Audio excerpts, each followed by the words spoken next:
Bonjour, peuple de Dieu.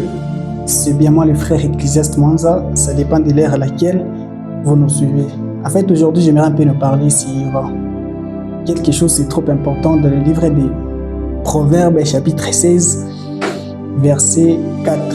La Bible déclare: Dieu a fait toutes choses pour un but, même le méchant pour les jours du malheur.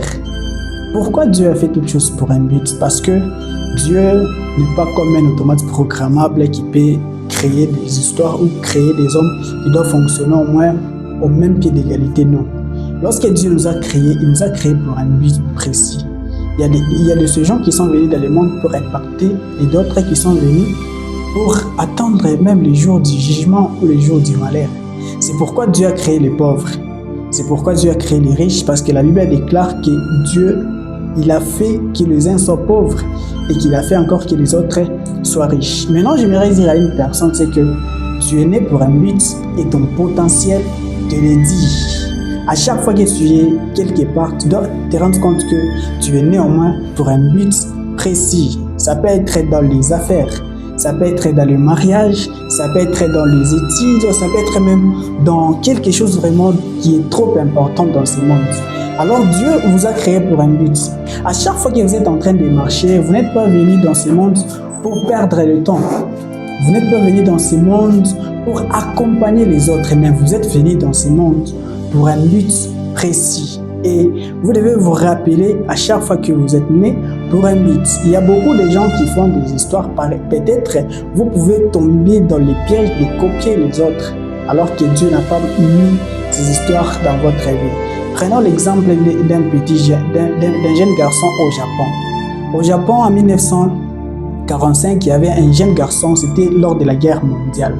Ce petit, on avait tué son petit frère en guerre et il a pris les cadavres de son petit frère attendant le moment favorable pour enterrer son petit. Alors les gens qui passaient là-bas, ils se sont rendus compte que les petits étaient vraiment chargés par rapport au cadavre qui était dans son dos, et on lui a dit non, tu dois jeter ces petits, tu dois le déposer. Il a dit non, il n'est pas lourd, c'est mon frère. Et à partir de cette histoire, les Japonais ont pris cette initiative, ils ont pris l'image de ces petits, c'est devenu le symbole de la paix au Japon.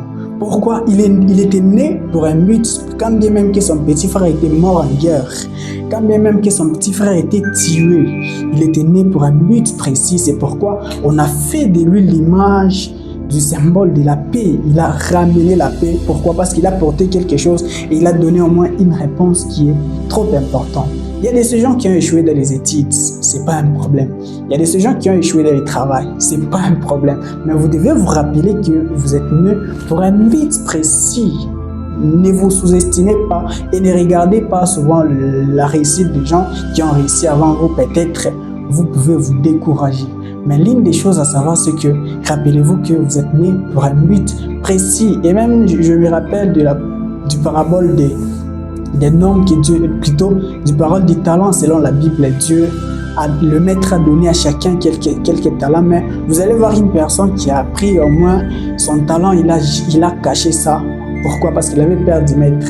Mais n'ayez pas peur du but de Dieu. Vous devez connaître les buts de Dieu pour votre vie, et vous devez connaître les buts de Dieu du pourquoi vous êtes venu dans ce monde. Votre apparition dans ce monde, ce n'est pas pour rien, mais vous êtes venu pour influencer les autres positivement. Peut-être que vous avez perdu le travail, peut-être que vous avez perdu le mariage, mais si vous avez perdu le sens de la vie, rappelez-vous que vous êtes né pour un but et votre potentiel vous le dit. Lorsque vous vous rendez compte qu'il y a beaucoup de choses dans le passé que vous n'arrivez pas à reprogrammer dans votre but, vous pouvez utiliser ces paroles. Je ne suis pas mon passé, mais je suis l'auteur de mon nouveau livre. À chaque fois que vous vous réveillez, vous devez vous dire que je ne suis pas mon passé, mais je suis l'auteur de mon nouveau livre. Parce que lorsque vous décidez de changer directement, vous commencez à écrire votre livre, mais positivement, en oubliant les échecs passés. Vous devez vous référer à vos réussites passées pour faire encore des choses que vous pouvez améliorer dans les jours à venir. C'était un peu ça. Et c'est le frère Ecclésiaste Mwanza. Je vous aime bien.